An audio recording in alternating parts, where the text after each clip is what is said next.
Hello everyone. LLB first term का एक subject होता है फैमिली लॉ वन, जिसके अंदर हमारा हिंदू मैरिज एक्ट आता है। हम मेनली एलएलबी जो faculty of law Delhi university के है उसके रेफरेंस में इस चीज़ को पढ़ेंगे। ठीक है, तो जो हमारा जो फर्स्ट पॉइंट है, जो फर्स्ट चैप्टर है, वो है हिंदू मैरिज एक्ट 1955। लेकिन उससे पहले हमें एक बार हिंदू से रिलेटेड, मैरिज से रिलेटेड कुछ प्रोविजंस को एक बार डिस्कस कर लेते हैं। देखो, सबसे पहले जो हिंदू है, जो हिंदू धर्म है, इसके अंदर टोटल हमारे 16 सैक्रामेंट्स बताए गए हैं, 16 संस्कार बताए गए हैं, और जो मैरिज है उनमें से एक है। अब जो मैरिज की जो डेफिनेशन है अकॉर्डिंग टू रघुनंदन, ये डिफाइन करते हैं ये डिफाइन करते हैं कि जो पेरेंट्स या फादर या गार्जियन, मेनली फादर, ये फादर की पायस ड्यूटी, पायस मीन्स पवित्र, ये फादर की पायस ड्यूटी बनती है to find a suitable person. तो सुटेबल पर्सन क्या होगा? ब्राइड ग्रूम, दैट इज दुल्हा। तो एक दूल्हा को सर्च करेगा, he will find him such that will be suitable person for हुम, फॉर हिज डॉटर, अपनी पुत्री के लिए, जिसको वो एक ब्राइड बनाएगा, मतलब दुल्हन बनाएगा। तो इस ब्राइड ग्रूम का और इस ब्राइड का ये शादी कराएगा, इसको एक गिफ्ट की फॉर्म में इसको देगा। ठीक है, तो जो फादर है अपनी डॉटर को ब्राइड बना के उसके लिए एक सुटेबल पर्सन, जिसको ब्राइड ग्रूम समझता है या बना रहा है, उसको अपनी पुत्री गिफ्ट देगा। ठीक है, तो फादर ने क्या किया? कन्यादान। As we can see, he has done कन्यादान। किसने? फादर ने किया कन्यादान। किसको? ब्राइड ग्रूम को। तो ब्राइड ग्रूम ने उसको क्या कर लिया? एक्सेप्ट कर लिया। तो हमारी क्या बन गई? एक मैरिज बन गई। ठीक है, तो क्या हुआ? हमने क्या स्टडी किया? फादर की ये पायस ड्यूटी बनती है to find a suitable person for his daughter, जिसको ब्राइड बनाएगा और गिफ्ट की फॉर्म में उस ब्राइड ग्रूम को दे देगा। ठीक है, तो उसने क्या किया? ये कन्यादान किया, और इस कन्यादान को उसने क्या किया? एक्सेप्ट किया। तो ये होगी इसकी सिंपल सी definition according to Raghunandan. Next is according to Rigveda. Rigveda के अकॉर्डिंग फादर की रिस्पॉन्सिबिलिटी बनती है to find a virtuous person. Virtuous person, ठीक है, एक भाई एक गुणी आदमी को ढूंढेगा जिससे अपनी बेटी की शादी कराएगा। अब ये उसकी रिस्पॉन्सिबिलिटी बनती है कि to bring up his daughter, अपनी पुत्री का वो लालन पालन करेगा, और जब वो शादी करने योग्य हो जाएगी तब वो गिफ्ट दे देगा अपनी पुत्री को, गिफ्ट की फॉर्म में। किसको? ब्राइड ग्रूम को। Right, this is this is her bride, this is her daughter, his daughter, और ये ब्राइड ग्रूम है, इसने इसको गिफ्ट कर दिया। शादी हुई किसकी फॉर्म में? किसकी प्रेजेंस में? फायर गॉड की में। ये किसके अकॉर्डिंग है? ऋग्वेदा में। अब क्वेश्चन ये बनता है यहाँ पे कि जो फादर की रिस्पॉन्सिबिलिटी बनती है, दो रिस्पॉन्सिबिलिटी बनती हैं। पहली, एक वर्चुअस आदमी को ढूंढना, और दूसरी, अपनी पुत्री का लालन पालन करके उसको शादी के बंधन में बांध देना in the presence of fire God. अब पॉइंट ये बनता है, क्या ये उसका एब्सोल्यूट राइट है उस फादर का कि जिसको चाहे उसी किसी के साथ भी अपनी बेटी को लपेट सकता है? यदि सिंपली भाषा में बोले तो yes, this is almost absolute right. क्योंकि जो हिंदू धर्म के अकॉर्डिंग एक डॉटर का अपने फादर के साथ एक ट्रस्ट का, एक फेथ, विश्वास का एक रिश्ता है। वो सोचती, ये लड़की समझती है कि जो मेरा फादर जो डिसीजन लेगा, जो जिस इंसान को ढूंढ के लेके आएगा, that person will be top class, वो उसके लिए परफेक्ट होगा। ये विश्वास लेके चलती हैं। लेकिन आज समाज बदल रहा है, डॉटर अपने ब्राइड ग्रूम खुद ही सर्च कर लेती है, फादर की ज़रूरत नहीं पड़ रही, वो एक सेपरेट इशू है। ठीक है, तो इसके अंदर daughters assent no material significance, कि उसकी जो पुत्री है, उसकी जो कंसेंट है, उसका जो मत है, उसकी कोई भी मटेरियल सिग्निफिकेंस नहीं है। ठीक है, नेक्स्ट एक केस लो में एक केस था, तिकाती मनमोहिनी वर्सेस बसंत कुमार। इसके अंदर ये वर्डिक्ट आया कि जो हिंदू मैरिज है, दिस इज ए सैक्रामेंट, एक संस्कार है, और ये एक ऐसा यूनियन है इनडिजोल्यूबल, मतलब जिसको कभी खंडन ही नहीं हो सकता जिस चीज़ का। It's like flash with flash and bone with bone, जिसको हम कह सकते हैं जन्म जन्म का साथ। ठीक है, और जो ये साथ है ये अगले जन्म के अंदर भी कंटिन्यू रहेगा। ठीक है। तो इसने बोला कि जो हिंदू मैरिज है ये इतनी स्ट्रांग है कि इस जन्म में नहीं, आपके 7 जन्म, जितने भी जन्म लोगे, हर एक जन्म जन्मांतर का साथ हो जाएगा आप लोगों का। Next point, according to Hindu text ये बोला गया, अब हम बोल रहे हैं कि शादी क्यों ज़रूरी है। अब इस हिंदू टेक्स्ट के अकॉर्डिंग एक man is only half of his self, एक इंसान सिर्फ आधा है अपने आप का। कब तक? जब तक उसकी शादी नहीं हो जाती। तब इसने यही लिखा हुआ है next point, he is not fully born until he took a wife, जब तक उसके पास उसकी पत्नी नहीं आ जाती। ही इज़ नॉट फुल्ली बॉर्न, उसका जन्म भी नहीं हुआ है। पहले में ही इज़ हाफ, तभी तो बोलते हैं ना अर्धांगिनी।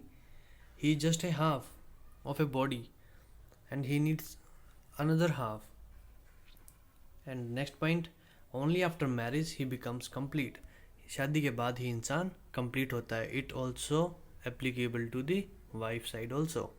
Next, अब जो हिंदू के अंदर मेल को सबसे ज़्यादा, या वी कैन से दैट, जो शादी का जो पोर्शन है उसमें मेल को ज़्यादा डोमिनेट पोर्शन में दिखाया हुआ है। उसका जो कारण है वो उसका ये 3 कारण है। क्योंकि ऐसा माना जाता है कि हिंदू धर्म में मेल के ऊपर 3 तरह का ऋण होता है, पितृ ऋण, देव ऋण और ऋषि ऋण। पितृ ऋण देवताओं का ऋण और साधु महात्माओं का ऋण। तो इसके लिए हमें एक मेल की ज़रूरत पड़ती है, ठीक है। लेकिन धीरे धीरे ये हो गया कि मेल जाएगा बाहर, काम करके लेके आएगा, पैसा लेके आएगा, इसीलिए सभी ये सोचने लगे कि हमारा जो संतान होगी वो एक पुरुष हो, मेल हो। इसलिए धीरे धीरे इस चीज़ इसका कॉन्सेप्ट ही बदल गया। लेकिन जो मेनली स्टार्टिंग में जो हिंदू धर्म के अकॉर्डिंग ये 3 ऋण है जिसको सिर्फ एक लड़का ही उतार सकता है, ठीक है, पितृ ऋण, देव ऋण और ऋषि ऋण। अब जो भी यज्ञ होते हैं उसमें मेल और फीमेल यदि बैठे हैं तभी वो पूजा हमारी सफल मानी जाती है, अदरवाइज कोई भी यज्ञ सफल नहीं माना जाता। Next point, marriage was meant for doing good deeds and attain moksha, moksha की प्राप्ति और गुड डीड्स के लिए ही मैरिज को माना जाता था उस टाइम पे। और the one of the characteristics is to fulfil religious duty, जैसे मैंने भी बताया, एक मेल और फीमेल दोनों बैठ के ही करेंगे यज्ञ, तभी वो यज्ञ आपका पूरा कंप्लीट माना जाएगा, अदरवाइज नहीं माना जाएगा। And begetting of a son who enables a man to get deliverance from suffering of hell। अब यह माना जाता है कि जो एक मेल है, एक मैन है, एक पुरुष है, वो नरक की यातनाओं से अपने पितरों को बचाएगा, ठीक है। कैसे? पूजा पाठ करके, ठीक है। जैसे हमारे यहाँ अभी भी आप देखते होगे अमावस्या मनाई जाती है, वहाँ पे हम चावल या खीर बनाते हैं ना, गाय को खिलाते हैं, ब्राह्मण को जिमाते हैं, तो माना जाता है कि हम पितर को शांत करते हैं, राइट। तो ये वही चीज़ कंटिन्यू चल रही है। नेक्स्ट पॉइंट, अब मैरिज के ऊपर हमने जो भी पढ़ा है हम उसको ये एक ब्रीफली हम डिस्कस कर सकते हैं। सन जो फ्यूनरल राइट्स निभाएगा, जो दाह संस्कार होता है, जब इंसान, जो उसका फादर मदर जब एक्सपायर होते हैं तो वो फ्यूनरल राइट्स देगा उनको, अपने पितरों को, जिससे उनको मोक्ष प्राप्त होगा। अब एक बार मैरिज के बारे में इंपॉर्टेंट पॉइंट्स देख लेते हैं। ये छोटा आंसर लिखना है, बड़ा आंसर लिखना है, तो हम उस पॉइंट्स को एलिब्रेट कर सकते हैं। पहला, it is one of the most important place in the social life. Next, one of the most important sacrament, बहुत इंपॉर्टेंट सेक्रामेंट यानी कि बहुत इंपॉर्टेंट संस्कार है। Number 3, it is solemnized once for all, मतलब जन्म जन्म का साथ है, ठीक है। एक बार शादी होगी तो ये जन्म जन्म का साथ है। नेक्स्ट, जो सबसे इम्पोर्टेंट है, जो शादी का जो माना गया था हमारे हिंदू टेक्स्ट के according, all religious ceremonies and rites are to be performed by a Hindu in companionship of his wife, otherwise they will not bear fruit. इसका मतलब ये है, जितने भी यज्ञ होंगे, जितने भी धार्मिक कार्य होंगे आप सभी के, वो केवल तभी पूर्ण माने जाएंगे जब मेल अपनी एक हस्बैंड अपनी वाइफ के साथ बैठा हुआ है यज्ञ के दौरान, अदरवाइज उनका कोई भी फल उनको प्राप्त नहीं होगा, सारे यज्ञ व्यर्थ हैं, राइट। एक टर्म यूज होती है इसमें सतपदी, जिसका मतलब होता है 7 फेरे। जब हिंदुओं में क्या होता है कि एक फायर है, इसे चारों तरफ 7 फेरे लिए जाते हैं, ठीक है। जैसे ही 7 फेरे कंप्लीट हो जाएंगे तब ये शादी पूरी मानी जाएगी।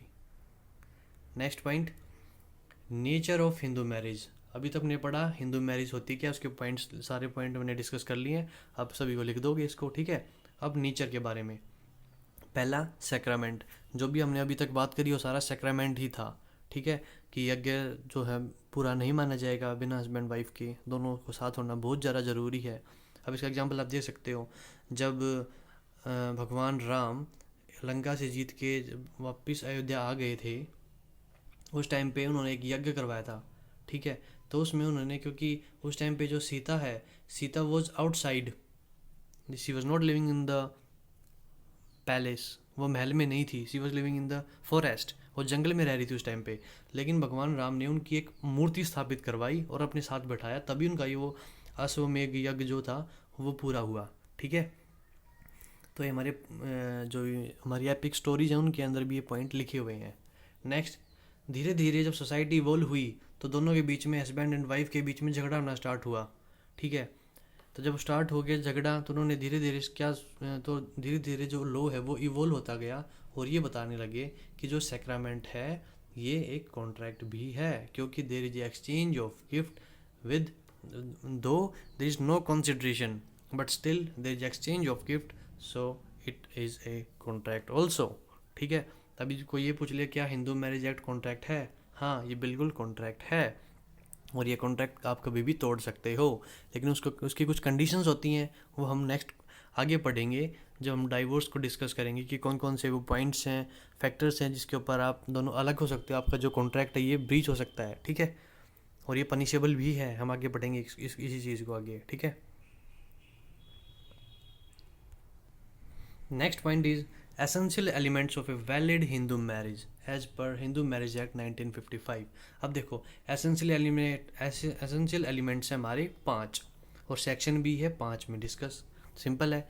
हिंदू मैरिज देखो, इसमें भी 5 5 है, इसमें भी 5 है, इसमें भी 5 है, ठीक है।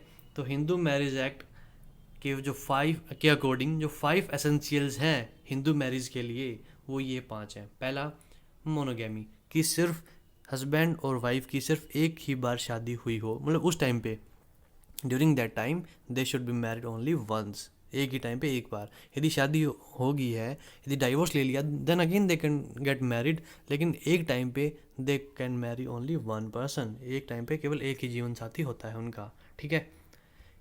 नेक्स्ट, सैनिटी, मतलब जो भी हमारा पार्टनर है that should not be of unsound mind, ठीक है। हम इसको आगे डिटेल में डिस्कस करेंगे एक पॉइंट को। नेक्स्ट, एज, जो हिंदू मैरिज एक्ट है इसके अकॉर्डिंग जो एज दी थी वो गर्ल्स की 15 दी थी और बॉयज़ की 18 दी थी, हिंदू मैरिज एक्ट 1955 के अकॉर्डिंग। लेकिन धीरे धीरे जब अमेंडमेंट्स आई तो 1976 के चाइल्ड मैरिज एक्ट के तहत जो गर्ल्स की जो एज है वो दोनों की 3 3 बढ़ा दी, गर्ल्स की होगी अब 18 और बॉयज़ की होगी अब 21। अब पॉइंट चल रहा है कि गर्ल्स की 18 से भी बढ़ा के 21 कर दें, लेकिन अभी हुई नहीं लीगली, लेकिन इसके ऊपर डिस्कशन चल रहा है कि गर्ल्स की एज भी 21 कर दें, ठीक है। Next point, beyond prohibited degree, मतलब एक कोई आदमी है ये अपनी कुछ पीढ़ियों के अंदर शादी नहीं कर सकता, ठीक है। अब उसको हम डिटेल में पढ़ेंगे आगे। Beyond spinned relationship, spinned relationship मतलब वही उसकी उसी के पिंड में है, सेम ही पॉइंट है। हम इसको आगे जब डिस्कस करेंगे आप समझ जाओगे कि हम क्या बात इस हम what we are discussing right now, ठीक है। तो हम इसको एक एक जो 5 जो पॉइंट थे हमारे 5 एसेंशियल एलिमेंट्स थे, उन सभी को, ये 5 एसेंशियल एलिमेंट्स हैं, ये कहाँ डिस्कस हैं, सेक्शन 5, किसके सेक्शन 5 में, हिंदू मैरिज एक्ट 1955, 1955 के हिंदू मैरिज एक्ट के सेक्शन 5 में 5 एलिमेंट्स का डिस्कस किया हुआ है। अब हम पाँचों को एक एक करके डिस्कस करते हैं। पहला, मोनोगैमी, मोनोगैमी मतलब सिर्फ एक ही शादी हो सकती है, एक आदमी मतलब एक टाइम पे एक आदमी के साथ शादी होगी आपकी। It's prohibit polygamy and polyandry. If contravened marriage will become void, the word is void. यदि आपने एक से ज़्यादा शादी की एक टाइम पे तो आपकी जो मैरिज है, जो नेक्स्ट, जैसे अभी एक ये इंसान है, इसने इसके साथ शादी कर ली, लेकिन at the same time he is also marrying this girl, तो जो ये शादी है this will prevails and this शादी will become null and void, null and void ab initio. जिस दिन से शादी की थी उसी दिन से इसका कोई भी वो क्या बोलते हैं, कोई भी क्लेम नहीं हो सकता। ये ऐसे नहीं कह सकती कि भाई मेरे को ये रुपये दे, शादी हो चुकी है, हमारा कॉन्ट्रैक्ट हो चुका है, मेरे को कुछ claim they, she can not claim because it's a void ab initio, क्योंकि इसकी ही is already married, right. Next point है हमारा third point, in case of void marriage wife can not claim maintenance under section 125। मैंने अभी आपको बताया, ठीक है। इसको डायग्राम से समझ लेते हैं। एक हस्बैंड है, एक वाइफ है। अब जब यहाँ पे जो पॉइंट है इसमें, eight the time of marriage, कि जब उनकी शादी होती है उस टाइम के ऊपर they are doing the marriage. अब वाइफ को पता चलता है कि he is already married with a women and the women is rightly living, अभी वो जिंदा है, और जो उनकी जो शादी हुई थी दैट इज स्टिल सस्टेनिंग, अभी भी उनकी शादी जो है चल रही है, तो it's a case of bigamy and he will put under jail, ठीक है। अब उसको जेल भी हो सकती है अंडर आईपीसी सेक्शन, ठीक है। Bigamy is punishable under IPC. Next case with women also, अब इनकी शादी हो रही है, लेकिन इसको हस्बैंड को पता चलता है कि this wife she is already had a husband, not had, has, क्योंकि she is living and their marriage is still sustaining, तो ये भी इसके केस में भी बाइगेमी है, तो इसको भी आईपीसी सेक्शन के तहत बुक किया जाएगा, राइट। तो हमने दोनों केस डिस्कस कर लिए कि कब किस केस में बाइगेमी कहलाएगी, राइट। अब एक केस लो है जिसमें सुप्रीम कोर्ट ने वर्डिक्ट दिया, यमुनाबाई अनंतराव अधर वर्सेस अनंतराव थियारामन अधर। इसमें ये डिसीजन दिया कि जो पहले से शादीशुदा है, तो जो नई शादी हुई है that will be declared as void ab initio, ठीक है।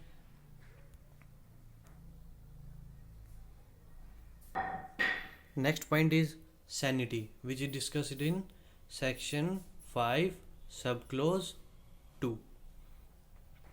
इसके अंदर parties to marriage are of sound mind, यदि वो साउंड माइंड के हैं तभी उनकी शादी हो सकती है, कोई मेंटल डिसऑर्डर ना हो, ठीक है। Next point, not suffering from any mental disability.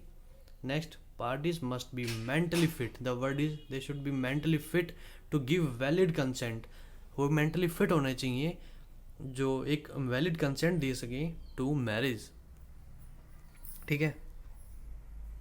अब इसका हम केस देखते हैं। Eight the time of marriage, ये पॉइंट बहुत इंपॉर्टेंट है। Eight the time of marriage देखा जाएगा, ये हस्बैंड है, ये वाइफ है। अब neither of them incapable of giving valid consent, तो उस केस में क्या हो जाएगा, ये नहीं मानी जाएगी शादी, ये वॉइड हो जाएगी आपकी, या वॉइडेबल। वॉइडेबल अब आगे जाके डिस्कस करेंगे वॉइड क्या होता है और वॉइडेबल क्या होता है, ठीक है।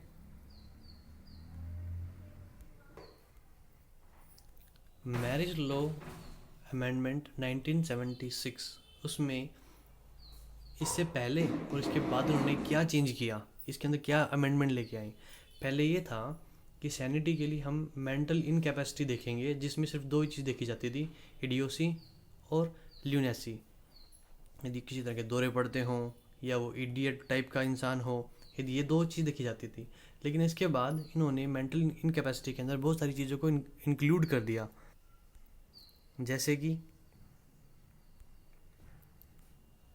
Any of the partner suffering from any mental disorder, यदि वो अनसाउंड माइंड का हो या फिर he is unfit for marriage, मतलब इम्पोर्टेंट हो, ठीक है। He is not able to give the birth to the son और children, you can say procreation of children is not able to be done by them, unfit for that.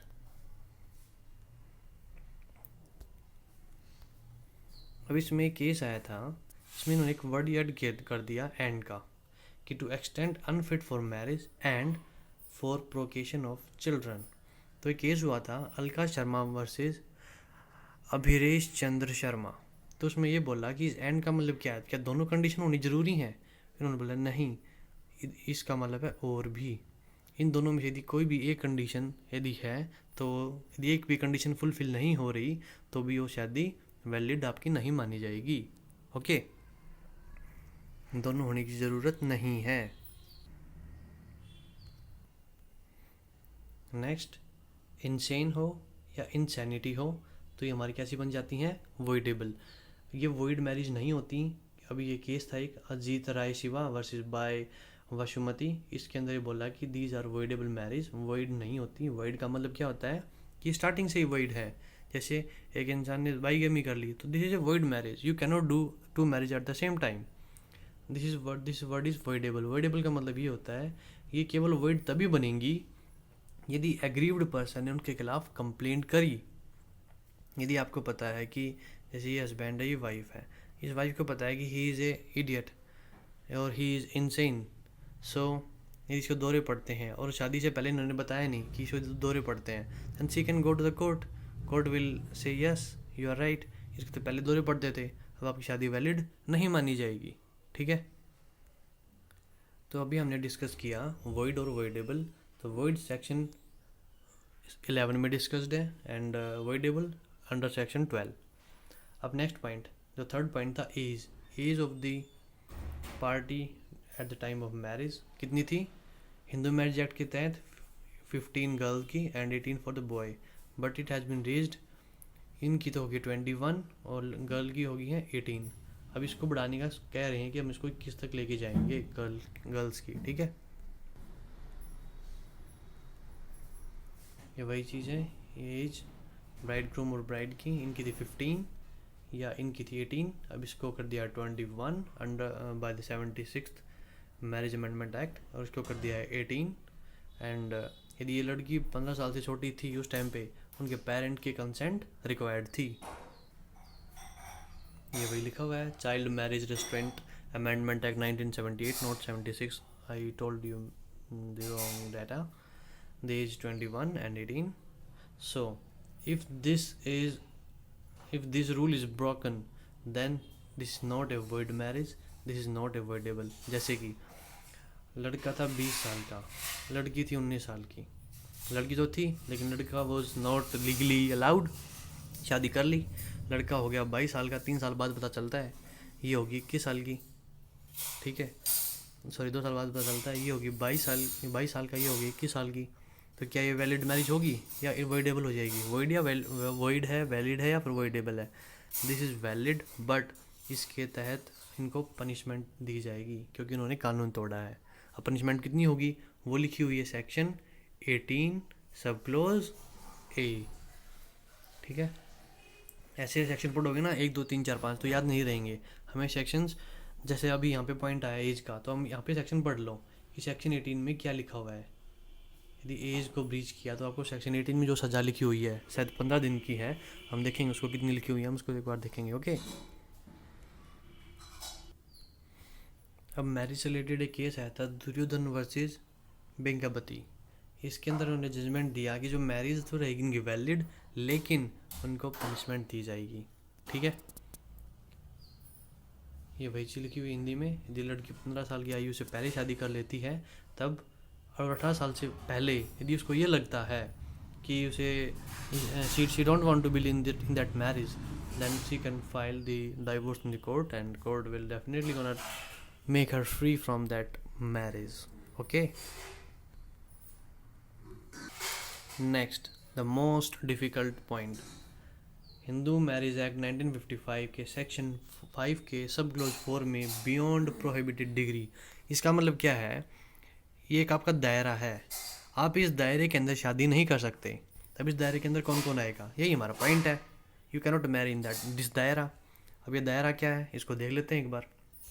जैसे ये person है, ये अपने children, अपने grandson, अपने great grandson, अपने father, grandfather, अपनी इस लीनियल एसेंडेंट में शादी नहीं कर सकता, अपनी सगे संबंधियों में शादी नहीं कर सकता। ठीक है, अपने ब्लड के अंदर। ठीक है, नेक्स्ट पॉइंट, एक पर्सन, उसका child, grand child, great grand child. अभी अपनी जो ये वाइफ है, इसका ये हस्बैंड है, तो अभी ये इसके इन लॉज बन गए, इसकी जो वाइफ के जो फादर होंगे ये इन लॉज बन गए। तो जो फादर और हस्बैंड अपने जो लीनियल असेंडेंट है उसमें शादी नहीं कर सकते, मतलब इन लॉज में शादी नहीं कर सकते। ठीक है, ये भी आपकी नल एंड वॉइड एंड अब इनिशियो हो जाएगी। अब इनिशियो मतलब फ्रॉम द वेरी बिगनिंग, जिस दिन से शादी हुई है एवरीथिंग विल बी ख़त्म, कुछ भी नहीं रहेगा। नेक्स्ट थर्ड पॉइंट, ये हस्बैंड है, ये शादी करना चाहता है। वाइफ ऑफ ब्रदर मतलब भाई की पत्नी मतलब भाभी शादी करना चाहता है, नॉट अलाउड। फादर्स ब्रदर मतलब चाचा, चाचा की पत्नी मतलब चाची, चाची की शादी नहीं हो सकती। मदर्स ब्रदर मतलब मामा, मामा की वाइफ मामी, तो मामी की शादी नहीं कर सकता। तो मतलब इस केस में आदमी जो है अपने मामी, भाभी, चाची, दादी के जो भी रिलेशन बन गई शादी नहीं कर सकता। ठीक है। Next, brother and sister can not marry. Uncle, भतीजा, भतीजी, चाची इनमें शादी नहीं कर सकता, क्योंकि ये तो भाई बहन हो गए ना, कजन ब्रदर सिस्टर हो गए। ठीक है। चिल्ड्रन ऑफ ब्रदर, ये तो भाई के लड़के हो गए, सिस्टर के मौसिया होगी। ठीक है। तो मतलब इनमें शादी आपकी नहीं हो सकती। अब कौन कौन सी जो रिलेशन जो आपको इनके अलावा जो प्रोहिबिटेड रिलेशन है, relation by half blood, by uterine blood, by full blood. Half blood क्या होता है, जिसके दो पिता तो एक है, माताएं अलग अलग है। और यूटेन में दोनों की माँ एक है लेकिन पिता अलग अलग है। और फुल ब्लड में रियल ब्रदर सिस्टर। इनके केस देखो, पिता एक है, माता अलग अलग है।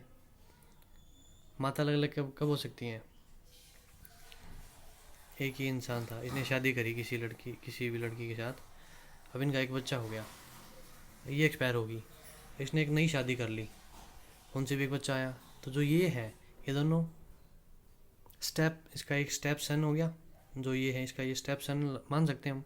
तो जो ये भाई बहन माने जाएंगे। ठीक है। सेम केस आप दूसरे का ले सकते हो, यूट्रन ब्लड का। माता एक है, पिता दो हैं। एक माता थी जिसका एक बच्चा था। ठीक है। अब इसने शादी कर ली किसी इंसान के साथ। ठीक है।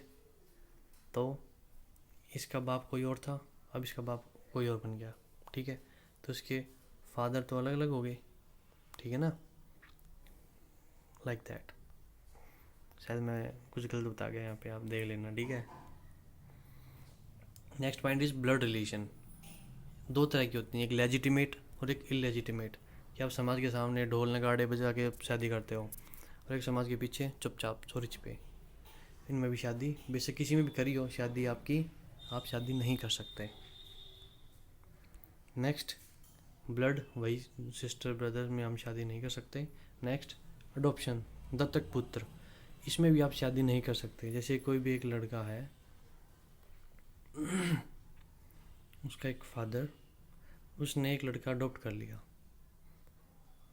लड़का नहीं लड़की अडॉप्ट कर ली, तो क्या लड़की के साथ, क्योंकि इनका कोई रिलेशन है नहीं इनका, they are not blood child, तो क्या ये शादी कर सकते हैं? नो, ये भी इसकी बहन मानी जाएगी। अब पॉइंट ये है कि हम इसको प्रोहिबिशन क्यों कर रखा है, why the Hindu law has prohibited, क्योंकि there is a danger of biological gene, you can say genetic disease, problem of genetic disease. ठीक है। तो इसलिए इन्होंने 5 जनरेशन तक रोक लगाई हुई है। अब कौन कौन सी हैं, अब हम आगे देखते हैं। उससे पहले केस देखते हैं शकुंतला देवी वर्सेस अमरनाथ, ये पंजाब का केस है। इस केस में ये बोला, here we cannot apply section 5 sub close 4। क्यों? क्योंकि कस्टम एंड यूजेस के कारण ये शादी वॉइड नहीं है। तो कई बार ये हो जाता है, जो भी ये है, जो हमारे ऊपर वाले जो भी हमने डिस्कस किया है, इन केस में यदि कोई ऐसा केस बन जाता है उनके कस्टम और यूजेस के अकॉर्डिंग, if that is allowing them to get married, then this section doesn't apply and their marriage will called as valid marriage। ठीक है। Next, beyond sapinda relation. Sapinda मतलब पिंड, पिंड मतलब सेम खानदान। अब these are connected through same body, funeral obligation of food, क्योंकि खाना खिलाते हैं ना, अमावस्या पर, funeral obligation of food। Next, common lineal ascendant, उनके कॉमन लीनियल असेंडेंट। अब आप इस चार्ट को देखो, ये एक मेल, स्क्वायर का मतलब है मेल और सर्कल का मतलब है फीमेल, और जो ये डॉटेड है, दिस इज पिंडा जॉन, ये आपका पिंड है। तो कितनी पीढ़ी तक अलाउड है? 5 पीढ़ी फादर की साइड। जैसे कि अभी पीढ़ी बनती चलेगी, अब ये लड़का इससे शादी करना चाहता है, इस लड़की से, तो देखो कितनी पीढ़ी होगी? ये बॉय फर्स्ट पीढ़ी, सेकंड, थर्ड, फोर्थ, फिफ्थ। तो जो ये जोन बन गया, ये जोन इस जोन से शादी नहीं कर सकता। क्यों नहीं कर सकता? क्योंकि there is chance of genetic disease, इसलिए प्रोहिबिट किया हुआ है। फादर साइड, क्योंकि देखो ये लड़का है, ये फादर है, ये मदर है, ठीक है। अब इसका बच्चा और इसका आपस में they want to get married with this person, नहीं कर सकता, क्योंकि 5 पीढ़ी तक अलाउड है। ये फर्स्ट पीढ़ी है, ये सेकंड, ये थर्ड, ये फोर्थ, ये फिफ्थ, मतलब 5 पीढ़ी के अंदर आप यू कैन नॉट डू। छठी में जाओ, बस छठी में बेस कर लो, ऊपर वाली में आप कर सकते हो, लेकिन फादर साइड 5 और मदर साइड 3। अब ये ऐसा क्यों है कि फादर साइड 5 क्यों है, मदर साइड 3 क्यों है? इसका रीज़न साइंस देती है कि जो मदर साइड होती है, इसके जो जीन्स ट्रांसफ़र हैं वो बहुत फास्ट होते हैं, ठीक है। इसीलिए मदर साइड 3 तक चल जाएगा, लेकिन फादर साइड 5, ठीक है, 5 और 3 तक शादी नहीं हो सकती। इसका मतलब ये कि इसके बाद ही कर सकते हो आप। नेक्स्ट पॉइंट, कब शादी वॉइड होगी, कब आपकी शादी वॉइडेबल होगी? अब हमने डिस्कस कर दिया था essential elements of valid Hindu marriage कितने होते हैं? 5। कहाँ डिस्कस हैं? सेक्शन 5 में ही, ठीक है। अब उनको सारे को लिख लो एक बार। Section 5 sub clause 1, 4 and 5, monogamy, prohibited relation, sapinda relation, 2 में था सैनिटी, 3 में था एज। अब मैंने बताया था कि जब मोनोगैमी है, सेम पिंड में सेम रिलेशन में शादी करना is totally not allowed, so it's a void ab initio, and this is mentioned under section 11. Next is sanity. यदि आपको लगता है कि आपकी पत्नी, आपका पति, ही इज़ इनसेन, उसका माइंड, उसको मतलब आपके साथ झूठ बोला गया था, उसको दौरे पड़ते हैं, तो आप शादी कोर्ट में जाओ, फाइल करो कि he is ill, he is not capable of getting married. Court आपको कह देगी ओके, तो आपकी शादी वॉइडेबल है, ख़त्म हो जाएगी, ठीक है। इसको बोलते हैं वॉइडेबल, मतलब ख़त्म हो सकती है लॉ के अकॉर्डिंग। नेक्स्ट एज, यदि आपने बिना एज अटेंड किए शादी कर ली, तो उस केस में ना तो आपकी वॉइड है और ना ही आपकी वॉइडेबल है, इट्स पनिशेबल अंडर सेक्शन 18, मैंने आपको बताया था, ठीक है ना। तो सेक्शन 18 में कौन कौन सी पनिशेबल है? ये भी पनिशेबल है और ये वॉइड भी पनिशेबल है। यदि आपने इसके तहत शादी करी तो भी ये भी पनिशेबल है और ये भी पनिशेबल है। ये कहाँ मेंशन है? सेक्शन 18 सब क्लोज ए, और ये मेंशन आपका सेक्शन 18 सब क्लोज बी, ठीक है। नेक्स्ट पॉइंट देखो, एज का हमने डिस्कस कर लिया था। यदि कंट्रावेशन होता है तो ना ही तो वॉइड है ना ही वॉइडेबल है, only punishment will be given under section 18 सब क्लोज बी। बार बार मैं इसलिए बता रहा हूँ ताकि आपको ये याद हो जाएगा। अब देखते हैं voidable, sorry it's not voidable, it's void marriage and voidable marriage, जो सेक्शन 12 में है, ये 11 में है। क्या क्या डिफरेंस हम लिख सकते हैं? These are void since inception, जब से हुई हैं तब से वॉइड मानी जाएंगी। ये वैलिड तो हैं कब तक? जब तक कोर्ट इनको ये ना कह दे कि ये वैलिड नहीं है, तब तक these are valid, right. Even without recourse of court, parties can treat it void, क्योंकि शादी हुई नहीं है, जब वो दो शादी कर ली है तो it's a totally void marriage, ठीक है। और इसका जो कोर्ट है, कोर्ट इसका स्टेटस डिक्लेयर नहीं करती, मतलब डिक्लेयर क्या करी, कोर्ट को पता ही है इट्स ए वॉइड मैरिज, ठीक है। और इसका जो स्टेटस वो चेंज नहीं होगा, जो स्टेटस चेंज मतलब मैरिज ही वही नहीं है तो स्टेटस चेंज क्या होना है? It's a totally unlawful, so there is no need to seek the nullity from court से नलिटी लेने का कोई सर्टिफिकेट लेने की कोई ज़रूरत है ही नहीं, क्योंकि शादी हुई ही नहीं है। तो इसमें court can change it status. जैसे पहले शादी हो रखी थी, अब बाद में पता चलता है कि जो हस्बैंड है he is of unsound mind, so this is void marriage, ठीक है। तो मैरिज का जो स्टेटस था वो चेंज कर दिया। नेक्स्ट इज क्योंकि ये शायद वो, क्योंकि ये शादी जो हमारी थी वॉइड थी। तो वॉइड का मतलब क्या है, इसके अंदर नो राइट्स नो ऑब्लिगेशन, कोई शादी हुई नहीं है तो कोई राइट्स और ऑब्लिगेशन बनते ही नहीं है किसी भी पार्टी के ऊपर। ठीक है, अब इसके अंदर only aggrieved person shall move to the court for change of its status, right. इसके अंदर ऑब्लिगेशंस हो सकते हैं, झूठ बोल दिया हो, ठीक है, लाइक दैट। अब यहाँ पे एक पॉइंट था, court regards valid marriage until A degree of nullity is obtained by the parties during their life time. The point is life time का मतलब ये है यहाँ पे कि दोनों में से, हस्बैंड और वाइफ में से यदि कोई एक्सपायर हो जाता है तब ये वैलिड मैरिज ही रहेगी लाइफ टाइम के अंदर। ठीक है, यदि वो एक्सपायर हो गए देन क्या, वैलिड ही रहनी है। यदि वो जिंदा है तभी हम उसको आगे बढ़ा पाएंगे कि वैलिड है या नहीं है, तभी उसके ऊपर डिस्कशन होगा। यदि वो जिंदा ही नहीं है तो हम कैसे कह सकते हैं हमारी शादी हुई नहीं थी, शादी हुई माननी चाहिए। ठीक है, नेक्स्ट इज हमारे हिंदू धर्म में according to Manu there are 8 forms of marriage. इसमें 4 हैं अप्रूव्ड और 4 हैं अनअप्रूव्ड। अब एक बार अप्रूव्ड मैरिज देख लेते हैं। पहली है ब्रह्म मैरिज। इसके अंदर क्या होता है, जब उसकी शॉर्ट में बताऊं तो ये है आपकी वाइफ की साइड या फीमेल साइड, ये है आपका हस्बैंड साइड। जब शादी होती है इनकी तो गिफ्ट देता है कौन, हस्बैंड साइड वाइफ साइड को, वाइफ साइड को मतलब इसके फादर को। यदि कोई भी गिफ्ट का एक्सचेंज नहीं होता तो ये ब्रह्म मैरिज। यदि गिफ्ट का एक्सचेंज होता है तो इसके बाद ये बन जाएंगे डिफरेंट 3 टाइप्स ऑफ मैरिज। अब वो गिफ्ट के ऊपर डिपेंड कर रहे हैं वो गिफ्ट क्या है। यदि वो स्पेसिफिक प्रेजेंट है गाय का तो उसका नाम कुछ और हो जाएगा, कुछ और प्रेजेंट है तो उसका नाम कुछ और हो जाएगा। अब मैं एक एक करके देखते हैं सारियों को। ठीक है, पहले देखो, gift of a daughter cloth with a single robe by father. एक पिता अपनी पुत्री का गिफ्ट करता है, ठीक है,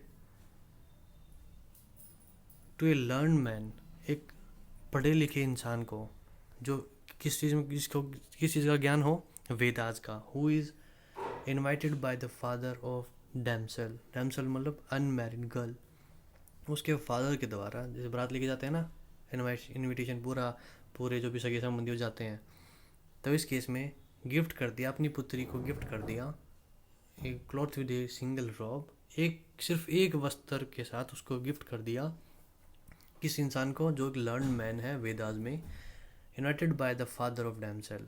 तो ये हमारी बन गई ब्रह्म मैरिज। ठीक है, तो इसमें पॉइंट क्या है, यहाँ पे कोई भी तरह का गिफ्ट एक्सचेंज नहीं होता है। There is no gift is received from father और ब्राइडग्रूम। दुल्हन का जो हाँ, जो दूल्हे का जो फादर होता है या जो दूल्हा है वो कोई भी गिफ्ट नहीं देता इनको। It's the purest form of marriage. ठीक है, नेक्स्ट इज देव मैरिज। इसमें damsel is given to a person who operates as a priest. उसमें ये बोलता है कि जो क्या बोलते हैं, जो दूल्हा है उसको प्रीस्ट की तरह कि भाई वो यहाँ पे आया है तो हम आपको कुछ दक्षिणा देंगे। ठीक है, कुछ फीस और दक्षिणा दी जाती है किसको, लड़की के फादर को, तो उसको बोलते हैं हम Deva marriage. Next Arsha marriage. Bridegroom gives present, दूल्हा उपहार देता है to the father of bride, दुल्हन के फादर को गिफ्ट देता है क्या, एक गाय एंड ए बुल, जोड़ा देगा ये, चाहे तो एक गाय एक बुल देगा या फिर 2 गाय 2 बुल देगा। ठीक है, जोड़ा देता है फॉर रिलीजियस पर्पज ओनली। ये नहीं है कि आप इसको ले जाओ बेच दो ये कर दो, ओनली फॉर रिलीजियस पर्पज। ठीक है, not for any other purpose. Next is Prajapatya. इसके अंदर क्या होगा, इसके it's same like Brahma marriage, लेकिन यहाँ पे गिफ्ट दिया जाता है कंडीशन के साथ कि आप दोनों अपनी रिलीजियस ड्यूटीज़ को निभाओगे। ठीक है, उस रिलीजियस ड्यूटी को निभाने के लिए एक गिफ्ट दिया जाता है, इसलिए इन्फीरियर है ब्रह्म मैरिज से। ब्रह्म मैरिज में नो गिफ्ट एक्सचेंज। ठीक है, गाय वाले किस में था, अर्शा मैरिज में। रिलीजियस ड्यूटी के लिए किस में, प्रजापत्य में। नो गिफ्ट किस में था, ब्रह्म मैरिज में। और देव में क्या था बताओ, देव मैरिज में था he acts as a priest, दान दिया जाता है उसको दक्षिणा के तौर पे। ठीक है, अब हम आगे हैं अनअप्रूव्ड मैरिजेस में।